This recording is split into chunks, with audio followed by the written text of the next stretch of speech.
Hello everyone, আমি রিয়া আর আমার চ্যানেলে আপনাদের সবাইকে স্বাগত জানাই। আজকে আমি আপনাদের সাথে শেয়ার করব মুড়ো ঘন্ট।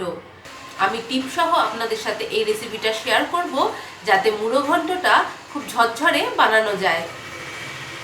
যদি আমার এই রেসিপিটা আপনাদের ভালো লাগে তাহলে লাইক করবেন, শেয়ার করবেন আর সাবস্ক্রাইব করবেন। তো চলুন আজকের এই সুন্দর রেসিপিটা শুরু করি। আমি এখানে মাছের মাথা নিয়েছি, এর মধ্যে হলুদ আর লবণ দেব আর এটাকে মেখে নেব। আমি এখানে রুই মাছের মাথা নিয়েছি, আপনারা কাতলা মাছের মাথাও নিতে পারেন।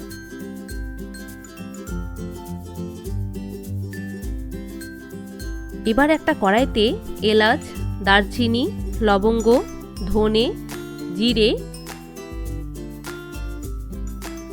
আর শুকনো লঙ্কা দেব আর এটাকে ভেজে নেব যতক্ষণ না এর থেকে সুন্দর গন্ধ বের হয়। ভাজা হয়ে গেলে এটাকে একটু ঠান্ডা করে তারপরে এটাকে গুঁড়ো করে নেব। এবার ওই কড়াইতেই 2 টেবিল চামচ মতন ঘি দেব আর ঘিটাকে গরম করে নেব। আমি এখানে গোবিন্দভোগ চাল নিয়েছি, চালটাকে ধুয়ে জল ঝরিয়ে নিয়েছি। ঘিটা গরম হলে চালটা এর মধ্যে দিয়ে দেব।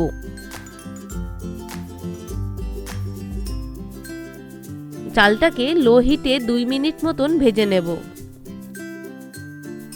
চালটা ঘিতে ভাজলে এর গন্ধটাও খুব সুন্দর হয় আর ভাতটা পুরো ঝরঝরে হবে।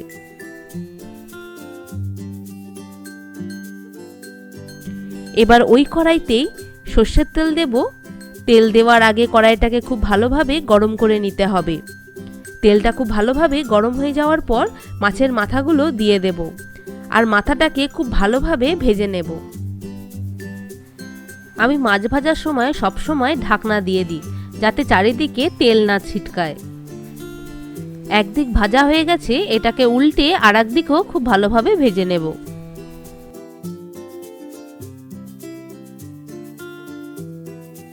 মাছ খুব ভালো করে ভাজা হয়ে গেছে, এবার এইগুলোকে তুলে নেব। ওই তেলে আলু দিয়ে দেব আর তার সাথে একটু লবণ দেব। আলু ভাজার সময় যদি লবণ দেন তাহলে আলুর ভেতর সুন্দর লবণ ঢোকে। আমি এখানে ছোট ছোট করে আলুটাকে কেটেছি আর এটাকে হাই হিটে ভাজতে হবে। আলুগুলো ভাজা হয়ে গেছে, এইগুলোকে তুলে নেব। ওই তেলেই জিরে, শুকনো লঙ্কা আর গোটা গরম মশলা দেব। গরম মশলার মধ্যে দারচিনি, লবঙ্গ আর এলাচ দিয়েছি। এর থেকে খুব সুন্দর গন্ধ বেরোলে পেঁয়াজ দিয়ে দেব আর পেঁয়াজটাকে খুব ভালো করে ভেজে নেব। পেঁয়াজ ভালোভাবে ভাজা হয়ে গেছে, এবার এর মধ্যে 1 চামচ রসুন বাটা আর 1 চামচ আদা বাটা দেব আর এই মশলাটাকে কষিয়ে নেব। ভালো করে কষানোর পর এবার এর মধ্যে টমেটো দেব, তার সাথেই লবণ, হলুদ আর লাল লঙ্কার গুঁড়ো দেব আর এটাকেও খুব ভালোভাবে কষিয়ে নেব যতক্ষণ না টমেটো গলে যায়। আমি কড়াইতে ঢাকনা দিয়ে দেব। ঢাকনা দিলে টমেটো খুব তাড়াতাড়ি গলে যাবে। টমেটো গলে গেছে, এবার এর মধ্যে ভেজে রাখা চালটা দিয়ে দেব আর কিছুক্ষণ চালটাকে মশলার সাথে কষিয়ে নেব। কিছুক্ষণ কষানোর পর মাছের মাথা আর আলু দিয়ে দেব আর এইগুলোকে একসাথে 2 মিনিট মতন কষিয়ে নেব। মাথাগুলো একটু ভেঙে দেব, ভেঙে দিলে এর স্বাদটা খুব সুন্দর হয়। 2 মিনিট কষানোর পর এর মধ্যে জল দিয়ে দেব। আমি যেই বাটিতে যতটা চাল নিয়েছি সেই বাটিরই ডবল জল দেব। এবার এটাকে নেড়ে চেড়ে এর মধ্যে লবণ আর চিনি দেব।